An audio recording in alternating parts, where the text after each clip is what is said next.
essa situação, Zé Neto, é bem complicada porque, assim, a parte técnica disso é lamentável a gente viver essa dependência tão grande do serviço público com relação a esse tipo de saneamento básico. O nome é saneamento básico porque faz parte da infraestrutura de saneamento do nosso país. Mas veja só, quem produz o lixo? Quem produz os resíduos sólidos, que inclusive na parte técnica a gente evita até chamar de lixo, justamente porque são resíduos valiosos.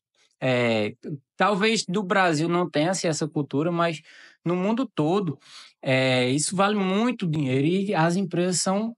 Aqui também tem empresa muito grande que trabalha com resíduos e com essa parte de descarte da população. Porém, o ponto, a chave disso é que essa é uma prova que a gente depende muito do Estado, depende muito do recolhimento público, coisa que não era para ser nesse nível de dependência. Ao se romper, por exemplo, um contrato desse, claro, deveria ter um planejamento municipal para prever esse rompimento e já a mudança agilizada. Mas ao se ter esse tipo de problema, as pessoas não deveriam ter esse tipo de transtorno. Por quê? Porque a reciclagem deveria ser mais efetiva, os sistemas de reciclagem, você bem citou, nós em Cajazeiras aqui não temos um aterro sanitário, que é de imensa importância, mas não só o aterro sanitário, como o ecossistema que está em volta de um aterro, porque quando se implementa um aterro sanitário, não é somente ele que é implementado, você implementa um sistema. Então, vem com ele algumas empresas de reciclagem, a própria população começa a recolher esses resíduos e ir no aterro ou nessas empresas para trocar, para vender, né?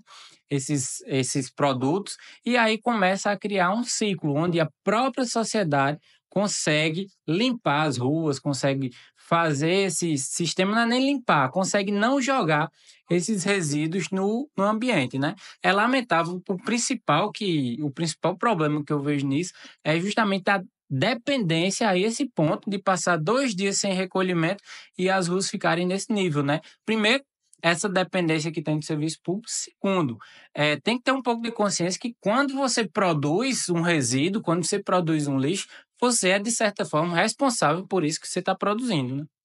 Fernando, diante de um problema como esse, você tem toda a razão quando traz à tona essa questão da cultura, né? Existe uma cultura do cidadão de não permanecer com o lixo dentro da residência. O entendimento cultural, infelizmente, é de que o lixo produzido ele precisa ser tirado o quanto antes de dentro de casa.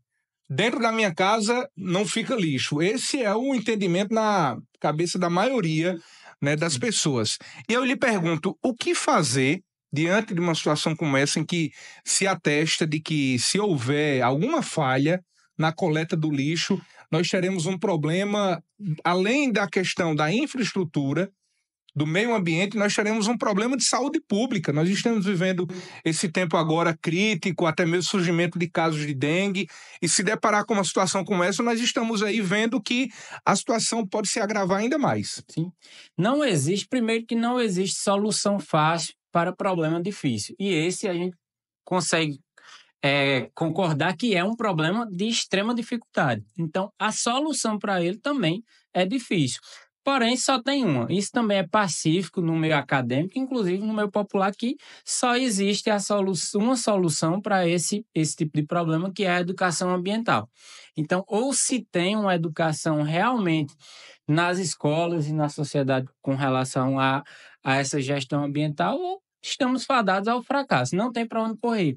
Ou a gente educa a população, ou a população se educa também, né? Que também temos a maioria da população adulta, então também não é tratar como criança pessoas adultas. Mas o passo para se resolver esse problema é a educação ambiental.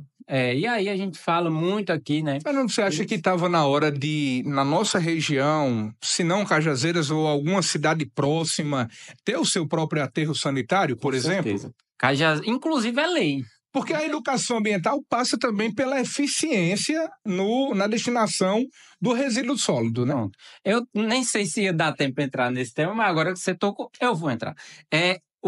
A questão do aterro sanitário, primeiro que a gente já está descumprindo algumas normas. Por lei, já era para ter sido implementado aterros sanitários. E aí a gente abre um parênteses porque aterro sanitário já foi motivo de algumas de nossas colunas, né? De várias vezes a gente já falou sobre esse tema, e aí eu vou entrar nessa seara que é a legislação. O Estado Brasil, ele recomenda que as cidades tenham aterro sanitário. E, ao mesmo tempo, tudo que ele pode fazer para dificultar a construção, a abertura de um aterro sanitário, ele faz. Ele que eu estou falando é o Estado, a burocracia. É uma coisa que é uma esquizofrenia compulsiva o que é a legislação brasileira com relação ao aterro sanitário. Porque se você hoje colocar assim, ó, eu tenho o recurso necessário e tenho os técnicos para abrir um aterro sanitário, pelo menos um ano você vai levar para conseguir legalizar. As licenças ambientais são extremamente demoradas, tem critérios subjetivos, que é um absurdo. A esse nível que a gente está de estudo, o mínimo era que os critérios fossem objetivos, onde você tivesse com clareza o que é que você precisa ter para fazer um aterro sanitário, mas é muito subjetivo.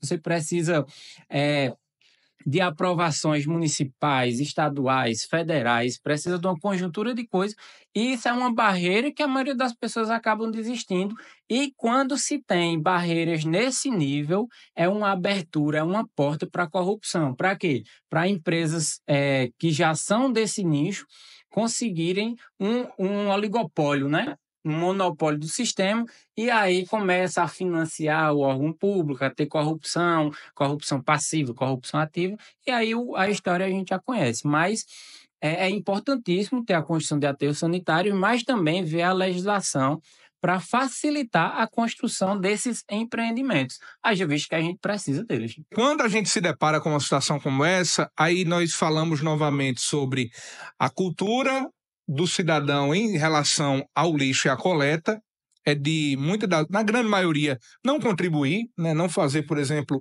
a coleta seletiva, né? Não fazer a separação do lixo, e vendo uma situação como essa, mais uma vez vem à tona essa dificuldade que é em relação ao lixo na cidade. Como eu disse, a cidade tem o ponto positivo de ter encerrado o lixão, mas ao mesmo tempo vem à tona também, né, a necessidade de um aterro sanitário. Sim, não só do aterro, como de cooperativas e de empresas que trabalhem com resíduos sólidos, né? Depois de 2020 que teve o marco do saneamento, né? Aí aumentou muito a quantidade de empresas nesse segmento, porque além de incentivos, tem facilidade de venda. Então, a solução caminha por aí, né? Educação ambiental, claro, sempre tem que ter isso. E em meio à criação da indústria, né? De novos comércios com relação aos resíduos sólidos, que permeia justamente as empresas que trabalham com reciclagem, com reuso desses produtos. E aí os municípios, e a questão do poder público, né, na esfera municipal, estadual e federal, é incentivar essas empresas, né, talvez com incentivos fiscais, ou então comprando esses produtos de forma recicladas, né, os produtos que fomentam a gestão, seja em qualquer esfera, né, a gestão pública, oriundos de produtos recicláveis, reutilizados, porque vai aumentar a demanda e aí, consequentemente, as pessoas vão abrir mais empresas nesse segmento. Então, além do aterro sanitário, como eu disse, não só o aterro. Quando se constrói um aterro, você constrói também um ecossistema de empresas que estão em volta desse aterro.